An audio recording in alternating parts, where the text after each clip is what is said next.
Javier, ¿qué hicieron de nosotros? ¿Qué hicieron de la Argentina con esta cuarentena? Bueno, la cuarentena argentina ha sido una cuarentena cavernícola, ha sido la cuarentena más larga y más profunda del mundo y ha sido una decisión absolutamente desacertada. Hoy Argentina está entre los países con mayor cantidad de muertos por millón de habitantes. Es decir que la cuarentena no sirvió para nada. Pero entonces, ¿cuál fue el principal error del gobierno si no sirvió para nada? Mira, el principal error del gobierno fue darle absoluta prioridad a la infectocracia liderada por el imbécil de Pedro Kahn. Porque, a ver, Argentina del método científico lo único que utilizó fue básicamente el nombre. El método científico deriva de un modelo que se llama SIR, que quiere decir susceptibles, infectados y removidos. Susceptibles, ¿qué es? La cantidad de personas que pueden quedar infectadas. ¿Sí? Después pues tenés los infectados y que además eso genera contagios, ¿no? Y eso hace crecer el número de infectados. Y por otro lado tenés los removidos, que son los que salen del sistema, ya sea o porque se curaron o porque se murieron. La dinámica de una epidemia tiene que ver entonces con la evolución, ya sea de cómo va infectándose gente y cómo gente va siendo removida. La primera parte depende muy especialmente de los individuos, de decisiones individuales que tienen que ver con básicamente la higiene, con el distanciamiento social, el uso de barbijos, lo que tiene que ver, por ejemplo, con los protocolos. Y la otra parte tiene que ver con cómo se hace cargo el sistema de salud. Y ahí, digamos, juega un rol central el uso de testeos, o sea, que haya testeos masivos. ¿Por qué? Porque cuando vos haces testeos masivos, eso te permite remover a una mayor velocidad. Y como el infectado está menos tiempo del sistema, contagia menos gente. Entonces la clave es, bueno, hacer muchos testeos y además hacer seguimiento, o sea, la trazabilidad, ¿no? Y en realidad eso en Argentina no se hizo. ¿Y por qué no se hizo? Sería ejemplos afuera de que eso era exitoso y... Porque los políticos son unos ladrones. Básicamente por eso. Vos cuando llegó el virus a la Argentina ya habían pasado 4 meses en el mundo. Tenías para capitalizar esa experiencia, pero ¿qué es lo que priorizó el gobierno? El gobierno encerró a todo el mundo y ¿eso qué hizo? Generó una brutal caída en el nivel de actividad que tiene como contrapartida una fuerte caída en la recaudación fiscal. ¿Pero qué dijo el presidente Alberto Fernández? Que la de ellos no se tocaba. Los privilegios de la oligarquía política no se tocaban, porque ellos se consideran una casta superior que, digamos, pueden dejar sin ingresos a todo el mundo, pero las de ellos no se toca. Por otra parte, vieron una posibilidad de incrementar esclavos, ¿no? Porque ¿qué hicieron? Agrandaron el aparato clientelístico. Entonces, eso para ellos les pareció una interesante solución como para incrementar sus votos. Y además, lo otro que hicieron fue ir por más obra pública. Y dejaron para lo último el testeo. ¿Por qué? Porque con los testeos no podían robar. ¿Por qué? Porque como los testeos son importados, si llegaban a coimear o hacer algo de eso, digamos, quedaban muy en evidencia. Básicamente, el desastre, ¿sí?, tiene que ver con la mentira que es el Estado, porque ¿qué te decían? Que el Estado te cuida. Sucede que vos sistemáticamente estuviste pagando impuestos para que te den un sistema de salud que cuando llegó el momento no respondió, ¿sí? Y tuvieron que hacer inversiones que no habían hecho durante un montón de años, pero además te decían que el Estado te cuide y después ni siquiera supieron contar los muertos.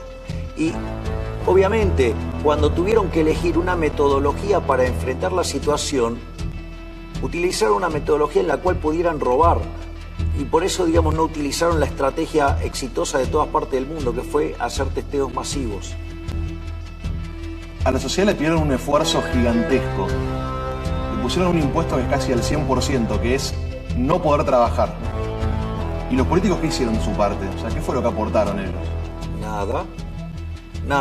O sea, básicamente generaron un desastre económico, porque mientras que a las empresas, sí, las dejaban sin ingresos, al mismo tiempo la obligaban a seguir pagando impuestos, las obligaban a seguir pagando salarios, a no despedir gente. Es decir, es más, hasta mandaron una ley para suspender las quiebras. O sea, una cosa absolutamente ridícula. Te decían, no, bueno, el Estado te salvó a la empresa porque dio una ATP. No, no te salvó. En realidad, ¿qué hizo? Te dejó sin ingresos, ¿sí? Y como te está jodiendo la vida, te lo compensa dándote plata por otra ventana. Ahora, pero esa plata, ¿de dónde la sacó? La sacó de emisión monetaria, con lo cual, digamos, es absolutamente espurio. Por lo tanto, ni siquiera hicieron ningún sacrificio, porque lo que deberían haber hecho era bajar el gasto público, ¿sí? Para bajar la presión sobre las empresas y que las empresas estuvieran mejor. Pero eso no les gusta. ¿Por qué? Y porque deja de pasar el dinero por las porosas manos de los políticos. Y la realidad es que Argentina va a estar entre las 3 economías que más caen en el mundo. Argentina está segunda en el índice de miseria, Argentina está tercera en el nivel de inflación, pero además, ¿sí? Teniendo la cuarentena más larga y más profunda del mundo, tenemos que pertenecemos al grupo del 10% de países con mayor cantidad de muertos por millón. Es decir, es un disparate, o sea, fracasó todo.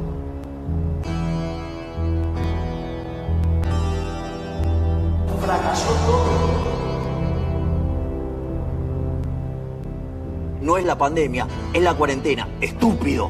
Pero aparte, lo que hay que entender es que el remedio fue peor que la enfermedad. Es decir, y ha causado un daño enorme. O sea, porque uno ve la caída del PBI y siempre, ¿viste? Siempre te aparece el típico voluprogre pelotudo. Ay, no, ustedes son materialistas y el PBI... No, boludo, digamos que el PBI se caiga de la manera muere que gente también por eso. ¿Me comprendés? Es una locura. Esta gente es criminal. Lo que hizo es criminal. Es decir, es un delirio. Son criminales.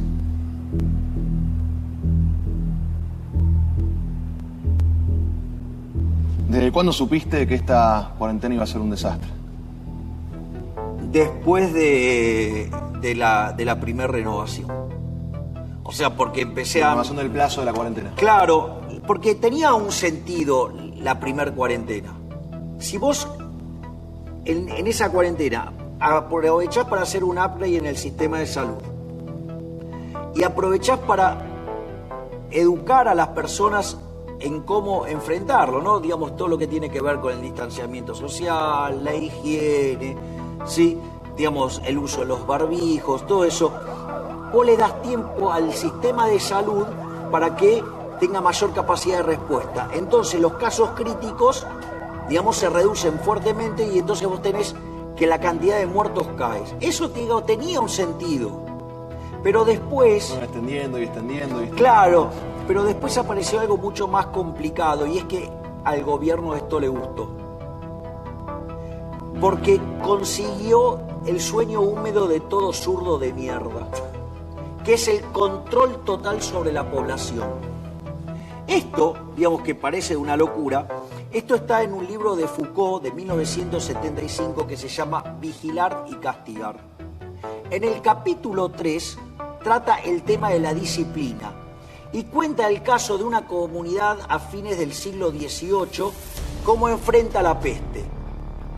Y cuando vos ves esa descripción, no difiere mucho, por ejemplo, cuando define quiénes son esenciales y quiénes no, quiénes pueden salir y quiénes no, cómo se los controla, cómo se los vigila, cómo quedan todos encerrados.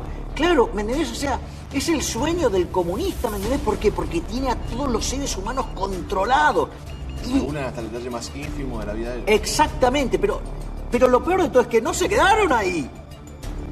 Porque Foucault después en 1977 hace una mejora sobre esto y dice, al biocontrol, es decir, que te controlen físicamente, le agrega el control de la psiquis.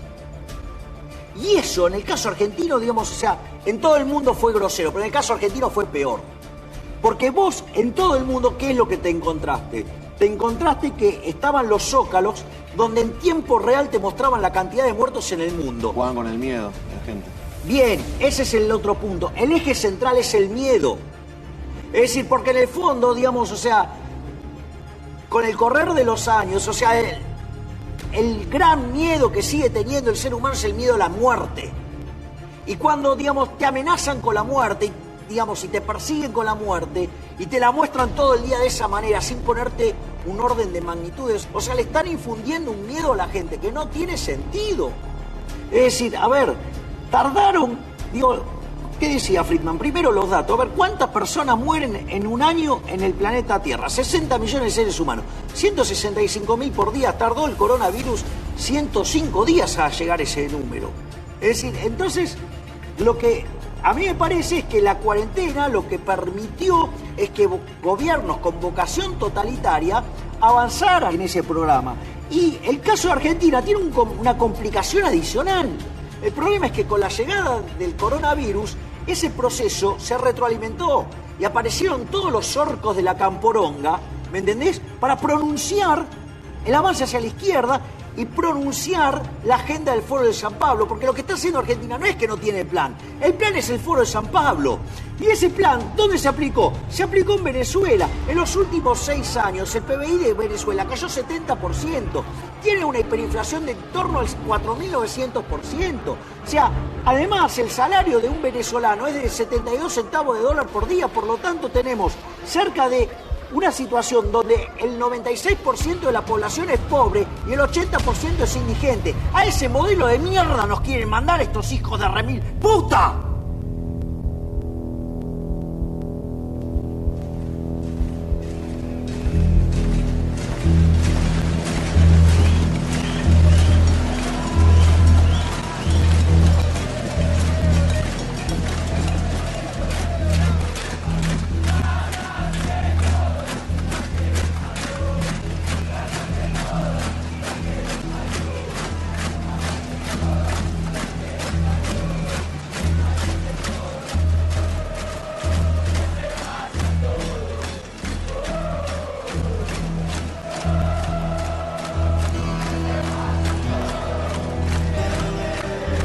En las calles se ve devastación, negocios cerrados, persianas bajas. ¿Qué está pasando en la economía argentina? Bueno, Argentina está transitando la peor crisis económica y social de su historia. Para que te des una idea, esto es peor que la crisis del 2002. En el 2002 el PBI en Argentina cayó 10,9%, con una caída del 16% en el segundo trimestre del año. Vos hoy tenés que las estimaciones es que el PBI por lo menos va a estar cayendo 12,2%, y en el segundo trimestre la caída de la economía fue del 19,1%. Además, si vos tomás, por ejemplo, lo que tiene que ver con los niveles de desempleo, en la caída del 2002 vos tuviste un desempleo del 25%. Hoy las estadísticas te muestran un desempleo del 13,1%. Sin embargo, cuando corregís por el efecto desaliento, ¿sí? ¿Cómo vendría a ser el efecto desaliento? Porque vale la pena explicarlo. Suponete un mozo se quedó sin trabajo porque cerró el bar. Bueno, digo, va a ir a buscar a otro bar si el otro bar también cerró. No es que no quiere trabajar, en realidad no sale a buscar porque sabe que no va a encontrar. Cuando vos corregís por ese efecto, la tasa de desempleo verdadera en Argentina es 29%. Por otra parte, lo que vos tenés que, durante la crisis del 2002, la cantidad de pobres llegó al 55%.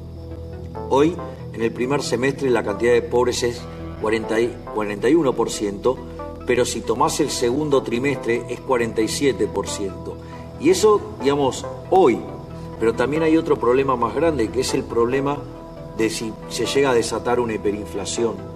Porque en realidad lo que vos tenés es que en caso de llegar a desatarse un evento de esas características, la cantidad de pobres podría llegar al 75%. Por lo tanto, tendríamos la peor crisis económica y social de la historia, con, digamos, un final abierto, porque yo creo que ese nivel de pobreza ni siquiera lo podría manejar el peronismo.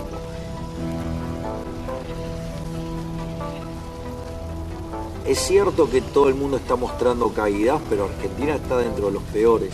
Pensá que la caída del PBI en el mundo va a estar en torno al 3,5%. ¿Y en Argentina?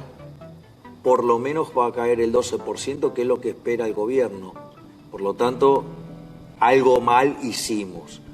¿Qué está pasando con el peso, Javier? Que la gente cada vez puede comprar menos, cada vez le alcanza menos, no llegan a fin de mes. O sea, ¿qué pasa con el peso? Bueno, en realidad lo que vos estás viendo es que no es que los precios suban o que el dólar suba. En realidad lo que está pasando es que pierde poder adquisitivo el peso.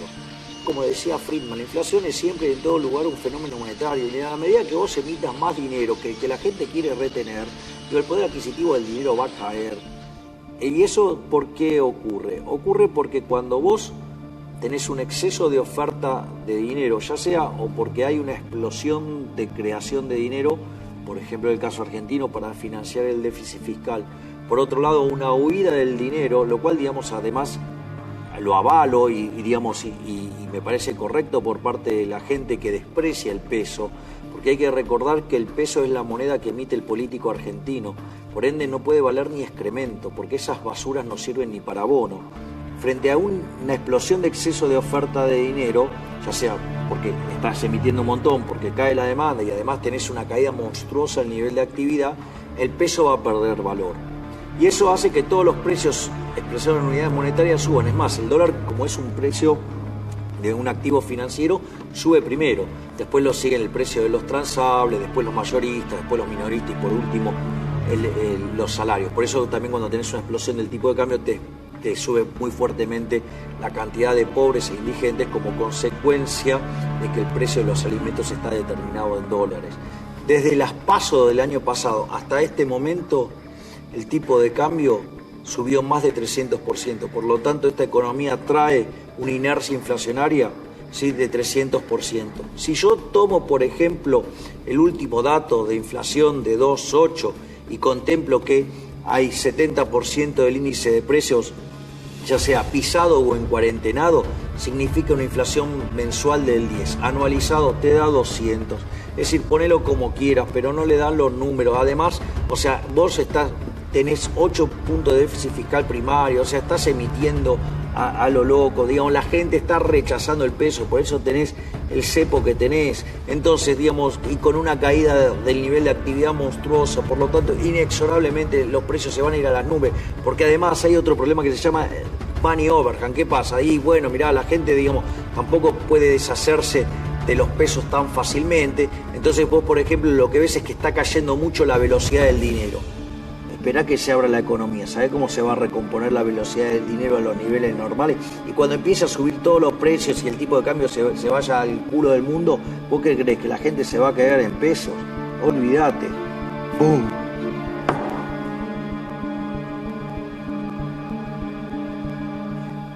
¿Y el cepo?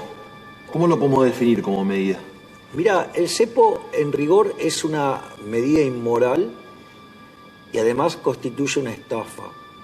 Es inmoral porque implica un cercenamiento de las libertades individuales, porque a alguien desde la poltrona se le cantó el traste de decir que vos no podés consumir un determinado producto.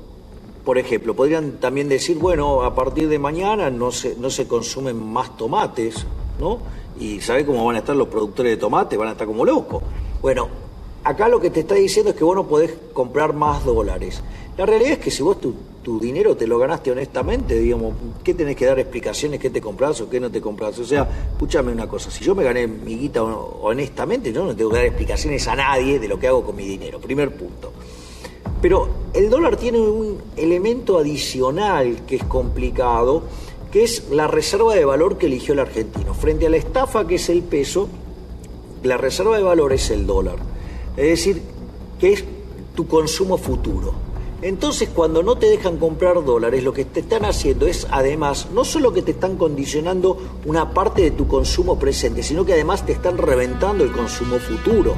Además, son unos inmorales, porque ellos te dicen que ahorres en pesos cuando ahorran en dólares, ¿no? O, por ejemplo, el otro día una periodista le preguntó a Guzmán sobre sus ahorros en dólares y él le dijo, no, bueno, pero eso es una decisión personal mía. O la señora Cecilia Todesca, que dice que te tenés que enamorar del cepo, pero ella, digamos, también ahorra en dólares. Entonces, la verdad es que lo que uno ve es una gran hipocresía. O sea, son mentirosos, son directamente mentirosos. ¿Pero por qué hacen esto? Bueno, esto lo hacen porque cuando te obligan a demandar pesos, incrementan la base imponible del impuesto inflacionario. Entonces, ¿cuál es el punto? Que en realidad el impuesto inflacionario es un robo porque es un impuesto no legislado. Por eso una de las cosas que tendrían que tener muy en cuenta las personas, que aquellos que, por ejemplo, me tildan de loco por querer eliminar el Banco Central, deberían saber que el Banco Central hoy por hoy nos roba 5 puntos del PBI con impuesto inflacionario, es decir, la política nos roba a los argentinos de bien 5 puntos del PBI. Además, pega 25 veces más fuerte sobre los más vulnerables. Por lo tanto, o sea, todos los progres, ¿sí? Y que les encanta el Banco Central y estafar a la gente con el impuesto inflacionario, en especial esos imbéciles que hablan de que es una locura cerrar el Banco Central, están defendiendo el robo de la política, porque el impuesto inflacionario es un impuesto no legislado. El impuesto país, el impuesto solidario, el posible impuesto a la riqueza. El gobierno quiere subir los impuestos. ¿Es el momento, en medio de una pandemia, una cuarentena, para subir los impuestos? Te cambio el punto, o sea, nunca es el momento para subir impuestos. Es decir, los únicos idiotas que suben los impuestos, además de los argentinos, son los españoles, es decir, la sucursal europea del chavismo. Hablan de la solidaridad, pero no tocaron la de ellos, o sea, la de ellos no se tocó. Dijo, no, eso es un acto de demagogia. ¿Qué acto de demagogia? Le dejaste sin ingresos a todo el mundo y el tuyo no lo tocaste. No solo eso, tenés otro problema más, que dicen que es transitorio. Mentira, digamos, cuando empezó el impuesto a la ganancia, que era el impuesto a las rentas, allá por los 30, era transitorio y quedó. Cuando dijeron que iban a subir el IVA al 21%, que era transitorio, quedó. Cuando pusieron ingresos brutos dijeron que iba a ser transitorio y quedó. Cuando pusieron el impuesto al cheque dijeron que era transitorio y quedó. Cuando pusieron las retenciones dijeron que era transitoria y quedaron. Entonces es mentira, es decir, es mentira, o sea, que van a ser transitorias. Nunca una suba de impuestos es transitoria, porque una vez que pasa el despiole y se recompone la recaudación, los políticos no te la devuelven, se la quedan y la usan para gastar ellos, porque ellos consideran que es mejor gastarla a ellos que la gaste, digamos, el que la genera, el que la gana. Es decir, y eso es lo que termina haciendo que este país sea absolutamente inviable, porque tiene 170 impuestos, tiene la presión fiscal en blanco más alta del mundo, es el país más antiempresa, no solo por la carga fiscal, sino además por la cantidad de regulaciones que llegan a 69.000. Es imposible ganar plata, y por eso, digamos, las empresas se van de acá, se están yendo, porque cuando ven, además, el comportamiento del gobierno en perfecta línea con los lineamientos del Foro de San Pablo, digo, esta historia ya la conocen de Venezuela, por lo tanto las empresas están huyendo despavoridas. Entonces, digamos, estamos frente a una situación que es una locura y que esto no puede terminar bien, no va a terminar bien, va a terminar mal. A mí, me ofusca profundamente cuando aparecen algunos voceros pelotudos del presidente y dice, ay, bueno, pero en toda la riqueza que tiene, tocarle un 1%, hay que ser generoso. Siempre generosos con la ajena. ¿Por qué no? ¿Por qué, digamos, en función de cuánto van a... No se bajaron nada. No, bueno, pero además, por ejemplo, hay un estudio del BID que muestra que, por ejemplo, la ineficiencia técnica del gasto público en el mundo. ¿Cuál es la región que tiene la ineficiencia más grande? América Latina, con 4,4% del PBI. ¿Cuánto tiene Argentina? 7,2%. 7,2%. Mirá si tienen para bajar. ¿Y sabes qué? Que dentro de esos 7,2 hay 5 puntos del PBI de choreo. Entonces no pueden dejar de robar y a nosotros nos siguen rompiendo el orto de impuestos. ¿Pero por qué no se van a cagar? ¿Me comprende lo que te digo? O sea, me tienen podrido.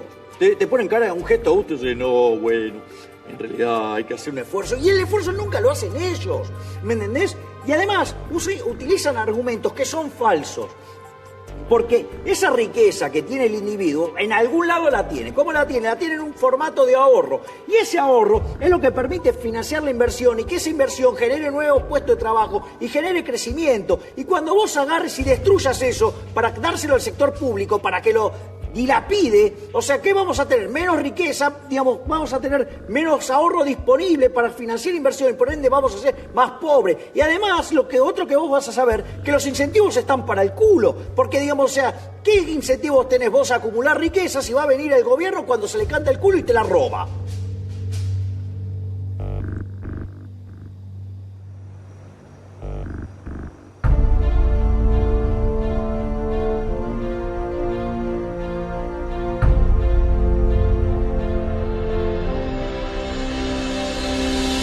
Libertarios, estamos frente a un momento histórico. Después de 100 años de decadencia socialista, de ser víctimas de zurdos empobrecedores, los individuos comenzaron a despertar. Es nuestra misión contarles que el camino es el camino de la libertad. Recordemos que aquellos países que son libres, el PBI per cápita es 8 veces más grande que los países reprimidos. Además, el decil más bajo de la distribución está 11 veces mejor que su equivalente en el país reprimido y además están mejor que el 90% de la población. Tenemos 25 veces menos de pobres estándar y 50 veces menos de pobres extremos.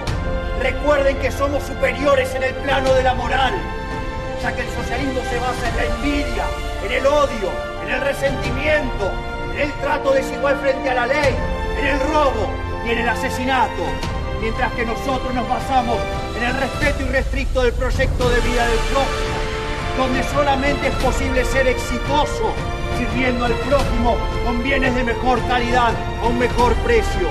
Y como si todo esto fuera poco, somos superiores estéticamente. Recuerden lo que era la Unión Soviética, lo que eran sus edificios, cuadrados, oscuros, sin ventanas, con la basura de Cuba, que parece un queso gruyere. Comparen contra la maravilla que es Nueva York.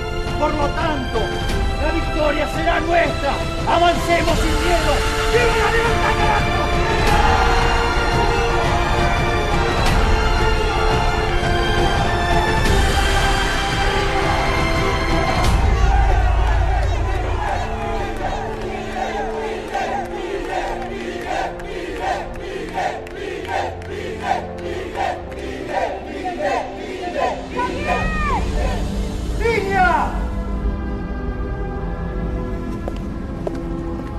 El Banco Central está haciendo de las suyas de nuevo. Creo que es hora de cerrarlo. De una buena vez.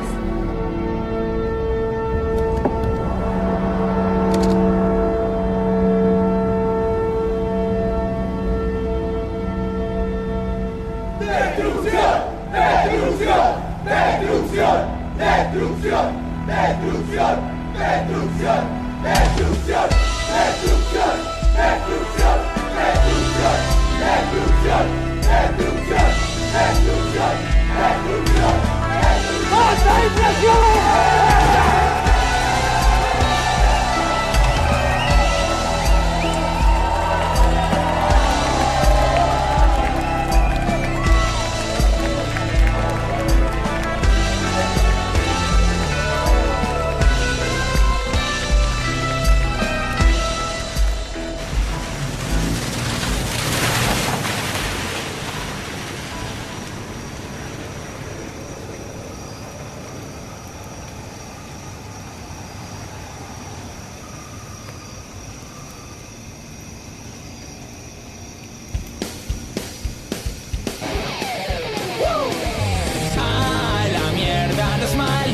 Empresarios, a la mierda, sodomitas del capital.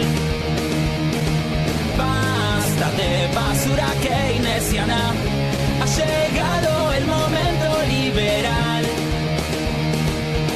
Tenemos un líder y él es un gran referente que al Estado siempre logra incomodar.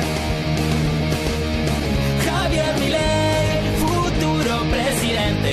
Javier Milei, el último punk, siempre en contra de la presión tributaria, siempre en contra del estatismo abusador, combatiendo por una Argentina libertaria y por la libertad del pueblo trabajador. Hace más de un siglo nos gobiernan los buenistas, los que roban para lacras mantener. Esos que pagan a dudosos funcionarios, que el dinero de la gente quieren retener. Que estamos bien, comparados con qué. Que estamos bien, comparados con qué. Que estamos bien, comparados con qué. Que estamos bien, comparados con qué. Si seguimos así, arruinaremos nuestra vida y vamos a envidiar el bienestar de Somalia. Javier Milei, el último punk, nuestro superhéroe de la libertad. Javier Milei, oh, Javier Milei, oh, Javier Milei, el último punk. Javier Milei, el último punk. Javier Milei, el último punk. Javier Milei, el último, nuestro superhéroe.